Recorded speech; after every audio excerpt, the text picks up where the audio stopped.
What's up, YouTube? Just got another question here that I wanted to share with you guys. Thought it might be helpful for a lot of you. John E. writes in asking, he's currently in the process of getting a second opinion and realizing how tough the process is to get all the medical information transferred from the old doctor to the new doctor, and basically was asking if I had any advice on making the process easier.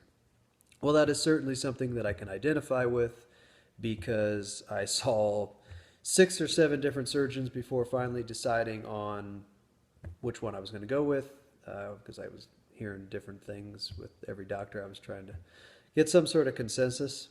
But I did encounter that, and it was a nightmare at first, because if you rely on your old doctor to send the stuff to the new one, it's just going to be a nightmare. If you show up and they haven't sent the stuff, see, what will happen is a lot of these, if you show up and the doctor hasn't received your medical records, for example, they're going to say, well, the doctor wants to take x-rays first. And then you're going to say, well, I already had x-rays. And they're going to say, well, we don't have the x-rays to look at, so the doctor needs to take x-rays.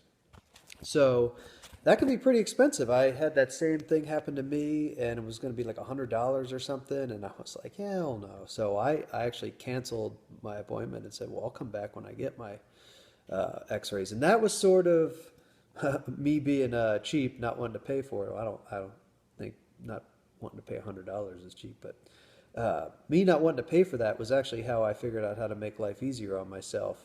And my advice to all you guys is to, whatever doctors you've been to, have them mail, email, fax, whatever it is, the medical, or your medical records, so that you hold all your records from all these different doctors. And that way, when you show up to the doctor, you have it all with you. You can give them the packet and say, here, make photocopies, please give me back the originals. And I did that. I had, copies of my nerve tests, the EMGs and the NCVs, I believe they call it, nerve conduction test, whatever. And I actually had discs of MRIs and X-rays.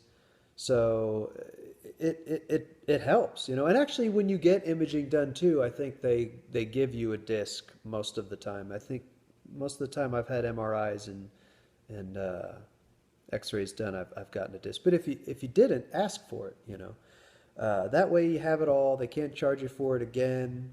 The only other tip I could give is, if you have a lot of notes and medical records and whatnot, because I had a big old packet that I just brought with me to every doctor, and most of the time it wasn't a problem. Like 99.9% of the time, no one's going to give you a hard time. But one doctor I saw in particular, which was just a nightmare, and I think I did a rant on this before, but every time I would go there, I have to wait an hour and a half, 2 hours just to see the guy. Morning, afternoon, didn't matter. It's always just such a cluster F. But when I went there the first time, I checked in and I gave her the packet of notes. She didn't say anything when I first checked in, and then later she says, well, this is a lot of notes. I don't think he's going to be able to go through this before your appointment. So I actually had to come back again and wait an hour and a half or so the second time. But my advice to you is, if you have a lot of information, you can tell them when you book the appointment and say, hey, I have an extensive amount of notes. I can, drop it off before my appointment so the doctor has time to review it, or, something to that effect. The truth is, are they going to look at it before your appointment? Probably not. They're probably just looking at each patient as they come in because they're busy every day.